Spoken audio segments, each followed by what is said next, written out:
He got my arm, Shota winced in pain, holding tightly onto the stab wound. This guy, he moves too damn fast, Katsuki shouted to himself, throwing a huge explosion. Moonfish also fell, but caught a tree. Time skip. Is that them?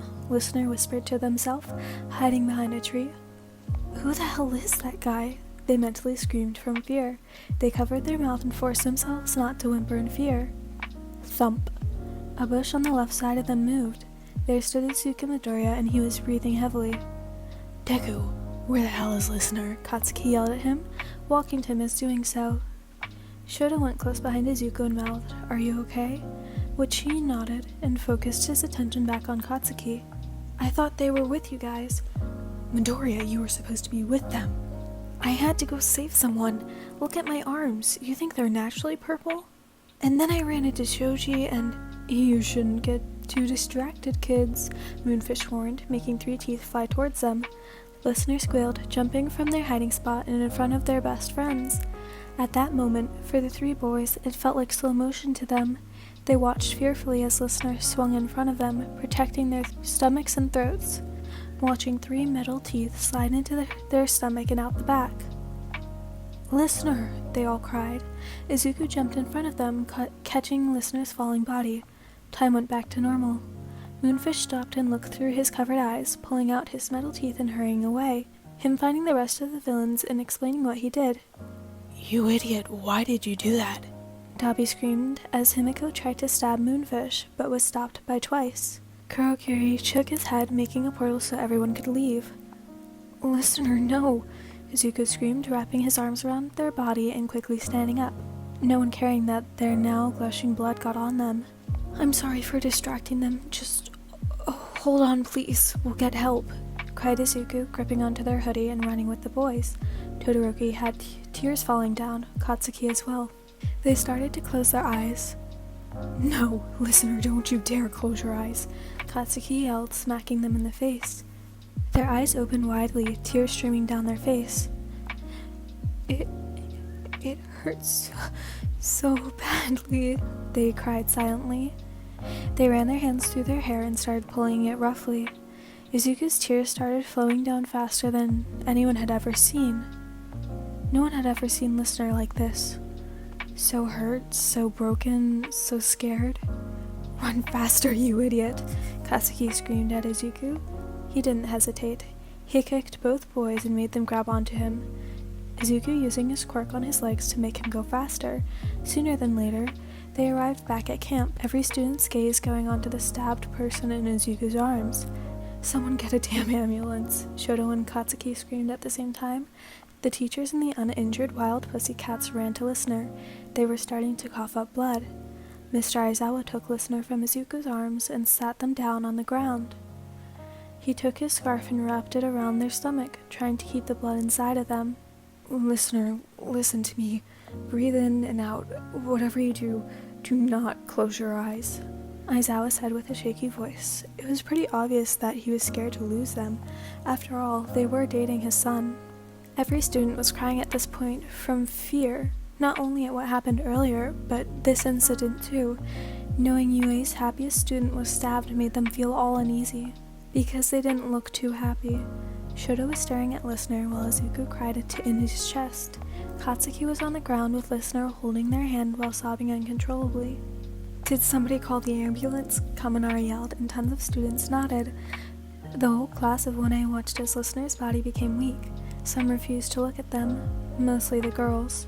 Somebody do me a favor, Listener's weak voice spoke. Katsuki squeezed their hand tightly, so that way they would know to say what they were going to say. Tell Hitoshi I love him. Please. I can't possibly go without giving him a proper goodbye. Please. They sobbed silently, the tears making their hair wet. He already knows, Listener, but I'll make sure to tell him, Aizawa agreed, a tear slipping out of his left eye. Thank you, Shota. They smiled a bit, their eyes slowly flickering. Katsuki, thank you so much for being my sister.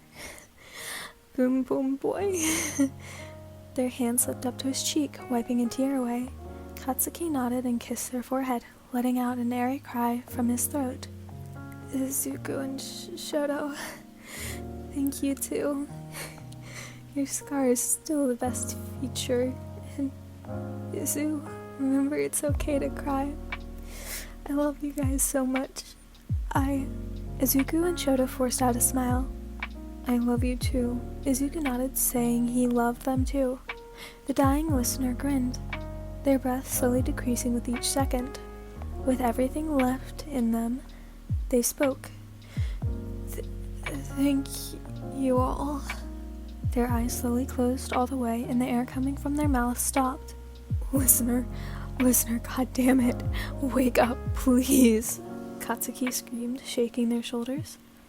Bakugo, stop it, Kirishima demanded, grabbing Katsuki from their limp body. No, I want her to come back. Oh my god, Katsuki cried, hugging his red-haired friend, crying into his shoulder. Aizawa rubbed his temples, glaring at Vlad King. He sighed. All you could hear was crying and gasping. 1 hour later, everyone was still at camp. The police and ambulance arrived. Every single injured student and adult was treated right after they put Listener away in the back of an ambulance. All Aizawa could think about was telling his son. He knew he would have to be the one to do it, but he didn't know how to. The bus home was silent. Not a single word was spoken, yet there was crying, but whoever was tried their best to be quiet. The buses made a stop, and everyone got off of it. They were all confused about why they were back at school, considering it was midnight, but then they soon realized those 2 classes were the only ones who knew. The rest of the staff should be here shortly. Until then, you can either go back on the bus or stay put, Vlad King explained. Yes, sir, the classes spoke quietly. Soon after that awkward explanation, the principal and staff showed up. Then and there, the staff saw the looks on everybody's faces. Why so tense? President Mike asked. Vlad King and Aizawa looked at each other. I'll go, Vlad King offered. He nodded, stepping back a bit. There was an attack at the camp, several injured and 1 dead.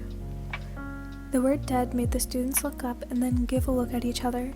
They all went back onto the buses, giving the teachers some time. Dead? Midnight shouted. What the hell? Who? President Mike asked, very shocked. Oh god, 13 gasped. Ectoplasm just looked down, Snipe rubbing his temples in anger. All Might's smile left and turned into a frown. That night, Shinsou's point of view. Slam. I woke up from my somewhat peaceful sleep to hear the front door slam downstairs. God damn it, I'm not in the mood for ass-kicking tonight. I muttered to myself, grabbing a bat from under my bed and slowly walking out of my room. I looked over the railing of the stairs and saw a bloody scarf being thrown to the couch. Holy shit! I screamed. I swung the bat to the figure next to me, but it stopped with their hand. You wuss, it's me. Dad? I asked, setting my bat down. What the actual heck are you doing here? Did you get into a fight? I heard him sigh. He grabbed my hand and pulled me downstairs, making me sit on the couch. Okay, listen kid, I have to tell you this right now, because if I don't, you'll end up finding out on your own, and it's better if you know now. I tilted my head in confusion. You're gay, aren't you? Excuse me, why the hell would you think that? I see the way you look at Hisashi. Shut up. Oh, sorry. What is it then? Did something happen at camp? He nodded. I felt my heart beat really fast. All I could think about was Listener. Were they okay? We got attacked by villains, and from what I heard, Listener saved a lot of people. But they couldn't save themselves. I blinked and felt my heart stop. What do you mean? I mean that, look, you know they try their best to save anyone and everyone. Well, Midoriya, Todoroki, and Bakugo were fighting a villain that was about to stab them. Then Listener came in and took action. I don't get it, just say it. Listener died. I felt my throat close, everything around me was blurry, and I felt dizzy. No, you... You're lying, I screamed, standing up from my spot. My face started to turn red, tears pouring out of my eyes.